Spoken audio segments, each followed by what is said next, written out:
Hello guys, मैं हूं आदित्य और स्वागत है आपका यू एंड कार्स पर। तो आज की इस वीडियो में मैं आपको बताने वाला हूं कि क्या सच में इंडिया रेडी है ईवी व्हीकल्स के लिए और आपको ईवी व्हीकल्स खरीदनी चाहिए 2026 में या फिर नहीं, और आने वाले 10 साल में कैसा कुछ इंडिया में चेंज होगा ईवी कार्स को लेकर, वो भी मैं आपको थोड़ा सा बताऊंगा। तो उसी कारण इस वीडियो को जरूर पूरा देखना, वीडियो के लास्ट तक आपके सारे डाउट्स क्लियर हो जाएंगे जरूर। तो चलो इस वीडियो को स्टार्ट करते हैं और शुरुआत करते हैं अपने फर्स्ट पॉइंट से। देखो, पहली बात तो इंडिया में ईवी का इंफ्रास्ट्रक्चर जो है ना, वो उतना भी कुछ अच्छा है नहीं। मैं आपको अगर बताऊं ना, तो अपना समृद्धि महामार्ग है, वहां पर अगर आप जाते हो तो वहां पर 4-5 चार्जर्स है बस, और उन वो चार्जर्स भी अंडर मेंटेनेंस है। इंडिया में बहुत ज्यादा चार्जर्स है बट मेजोरिटी चार्जर्स है ना अंडर मेंटेनेंस है। और इंडिया में इलेक्ट्रिसिटी का बहुत ज्यादा प्रॉब्लम होने की वजह से मैं अगर बोलूं ना, तो हमें चार्जर्स मतलब है इंस्टॉल किए हैं बट वो ऑन नहीं मिलते। मेजोरिटी जगह पर ऐसे होता है, बंदा देखो ऐप में वगैरह देखता है कि चार्जर है या नहीं, फिर उसके हिसाब से कैलकुलेशन करता है सब कि चलो एक ट्रिप पर जाना है, मेजोरिटी यहाँ पर चार्जर्स है तो यहाँ पर 1 घंटा रुकेंगे, गाड़ी इतनी चार्ज होगी। फिर उसके बाद दूसरी जगह बी पॉइंट है, वहां पर 1 घंटा रुकेंगे, गाड़ी चार्ज होगी, उतने में खाना वगैरह नाश्ता वगैरह हो जाएगा, रुकना हो जाएगा। तो अगर और वहां पर वो जब बंदा जाता है ना, तो उसको सबसे पहली बात पता चलता है कि ये चार्जर ही ऑफ है, चार्जर अवेलेबल है बट ऑफ है। बहुत ज्यादा मैंने देखा है कि अंडर मेंटेनेंस लिखा होता है वहां पर और वो चार्जर्स ऑफ होते हैं। शुरुआती में वो चलते हैं अच्छे से, फिर उसके बाद ऑफ होते हैं। कहीं कहीं पर तो ऐसा भी होता है कि ऐप दिखाता है चार्जर है वहां पर हम जाते हैं तो चार्जर अभी खुला भी नहीं होता, मतलब चार्जर पैक होता है सीधा, और वो वहां पर लिखा हुआ होता है कि कुछ ही समय में स्टार्ट होने वाला है। तो ऐसा होता है, ऐप पर दिखाता है बट वो चार्जर वर्किंग में नहीं होता।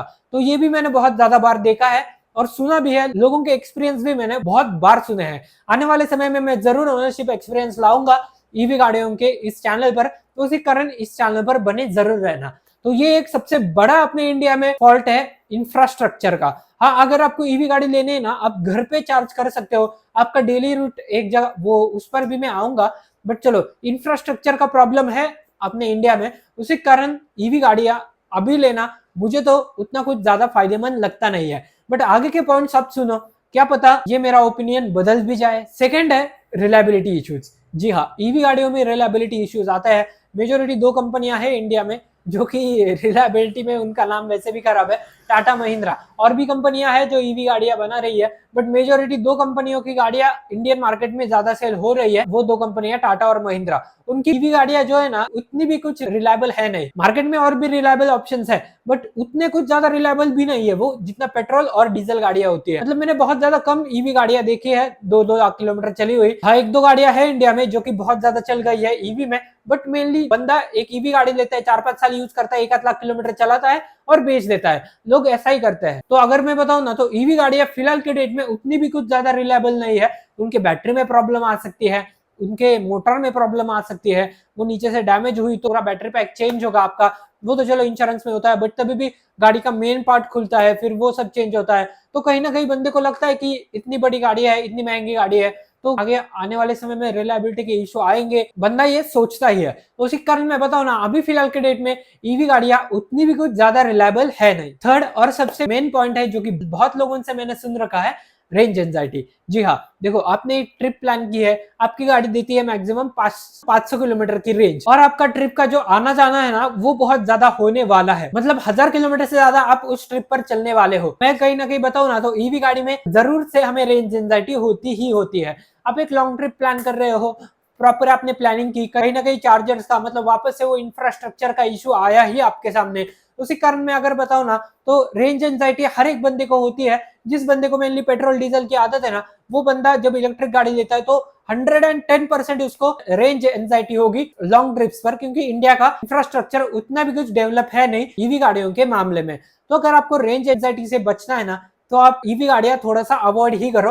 पेट्रोल और डीजल अभी भी फार बेटर ऑप्शन है, या फिर आपको हाइब्रिड देखनी है तो हाइब्रिड भी आप खरीद सकते हो। फोर्थ है चार्जिंग कॉस्ट। इसमें भी 2 पॉइंट आते हैं, दूसरा पॉइंट में मैं आगे एक्सप्लेन करूंगा ही।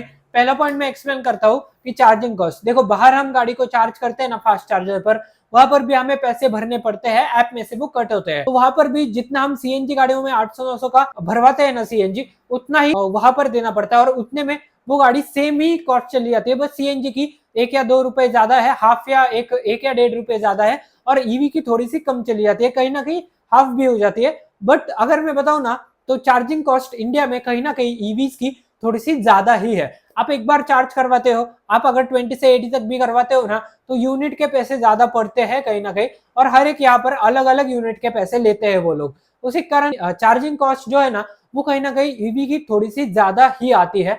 और मतलब मैं बताऊं ना, तो फिर ये बस पोल्यूशन नहीं करती, बाकी सेम सी ही गाड़ी चलती है। सीएनजी और ईवी की मैं बात कर रहा हूँ। हाँ, डीजल पेट्रोल में थोड़ा सा डिफरेंस पड़ता है, सबसे ज्यादा पेट्रोल में, डीजल और फिर सीएनजी में। सीएनजी और ईवी कहीं ना कहीं लगभग लगभग सेम ही कॉस्ट पर चलती है। हम जब कॉस्ट कैलकुलेट करते हैं तो 2-3 हजार का बस डिफरेंस आता है। वो 2-3 हजार फिर हमें कम लगता है, क्योंकि सीएनजी गाड़ी में कभी रेंज एंजाइटी होती नहीं है, क्योंकि पेट्रोल भी होता है हमारे पास। बट ईवी गाड़ी में दूसरा कोई ऑप्शन होता नहीं है, बस बैटरी ही होती है। और इंफ्रास्ट्रक्चर की वजह से, वापस वो आ गया इंफ्रास्ट्रक्चर का, तो कहीं ना कहीं हमें गाड़ी रेंज वाइज एंजाइटी दे सकती है। और देखो, चार्जिंग कॉस्ट जो है वो ईवी गाड़ियों का थोड़ा सा ज्यादा ही आता है फिलहाल, उसको सुधारने में अभी थोड़ा समय लगेगा, और इंफ्रास्ट्रक्चर भी उतना फिर डेवलप होना चाहिए अपने कंट्री का। अब ईवी क्यों फायदेमंद है आपके लिए, वो मैं बता देता हूँ। अभी देखो, इन चीजों का आपको ध्यान रखना चाहिए, जो मैंने 4 चीजें बताई पहले। अभी ईवी के फायदे बताता हूँ मैं। तो सबसे पहला है, देखो, आपकी डेली की रनिंग एक ही रोड पर है, मतलब आपको जाना 60 किलोमीटर है, आना 60 किलोमीटर है, 120 130 किलोमीटर आपकी डेली की रनिंग होने वाली है। तब आपके लिए ईवी गाड़ियां नो डाउट बहुत एक अच्छा डिसीजन हो सकता है। आपको मेनली उस रूट का अंदाज है, आपको पता है चार्जेस कहाँ पर है, कहाँ पर नहीं, और आपकी गाड़ी भी रेंज 200-300 का निकल कर देती है।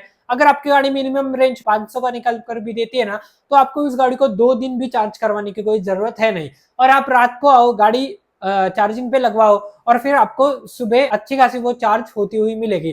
तो ईवी गाड़ियों का ये सबसे बड़ा फायदा है कि अगर आपको डेली एक ही रूट पर चलना है ना, तो आपके लिए ये गाड़ियां बहुत ज्यादा फायदेमंद हो सकती है जरूर। और अगर मैं बताऊं नेक्स्ट पॉइंट, कि जो आपकी रनिंग कॉस्ट है ना, अगर आप घर पे गाड़ी चार्ज करवा रहे हो वो, तो आपकी लगभग लगभग हाफ से चली जाती है। मतलब देखो, सीएनजी की अगर 5-6 रुपए हो ना पर किलोमीटर की कॉस्ट, वो फिर ईवी की आती है 3 से 4। मतलब देखो, घर पे हम चार्ज करवाते हैं, घर पे यूनिट्स का भी मतलब वो लाइट बिल में ऐड होता है, वो तो बाकी की सारी चीजें होती है, बट हम उनमें ज्यादा नहीं, ज्यादा मतलब वो प्रॉपर अगर कैलकुलेशन करने में बैठे, तभी भी हमें पर किलोमीटर की कॉस्ट कम ही आती है जब आप गाड़ी घर पे चार्ज करवाते हो। तो बाहर चार्ज करवाने में ऑब्वियसली कॉस्ट ज्यादा आएगी, बट वो डीसी एसी फास्ट चार्जर होते हैं। घर पे हमें कोई फास्ट चार्जर की जरूरत है नहीं, क्योंकि हम रात भर करवाएंगे इसको चार्ज, तो फिर रात में वो गाड़ी अच्छे से चार्ज हो जाएगी। उसी कारण अगर आप घर पे गाड़ी चार्ज करवाते हो ना, तो आपके लिए ईवी कार बहुत ज्यादा फायदेमंद हो सकती है। लास्ट में अभी आता है कंक्लूजन। जी हाँ, ईवी गाड़ी आपको खरीदनी चाहिए या फिर नहीं। सबसे पहले देखो, इस वीडियो में मैंने बताया सबसे पहले कि ईवी का इंफ्रास्ट्रक्चर अच्छा नहीं है इंडिया में, ये एक सच बात है। फिर उसके बाद रिलायबिलिटी के इश्यूज है ईवीज के इंडिया में, जो कि सच बात है। मतलब मेजोरिटी जो गाड़ियां सेल होती है उनमें रिलायबिलिटी के इश्यूज आते ही है। नेक्स्ट अगर मैं बात करूं, तो रेंज एंजाइटी, 90% बंदों को रेंज एंजाइटी होती है ईवी को लेकर, जब वो लॉन्ग रूट पर चलते हैं तब। फिर चार्जिंग कॉस्ट भी मतलब लगभग लगभग ज्यादा ही आती है ईवी गाड़ियों की।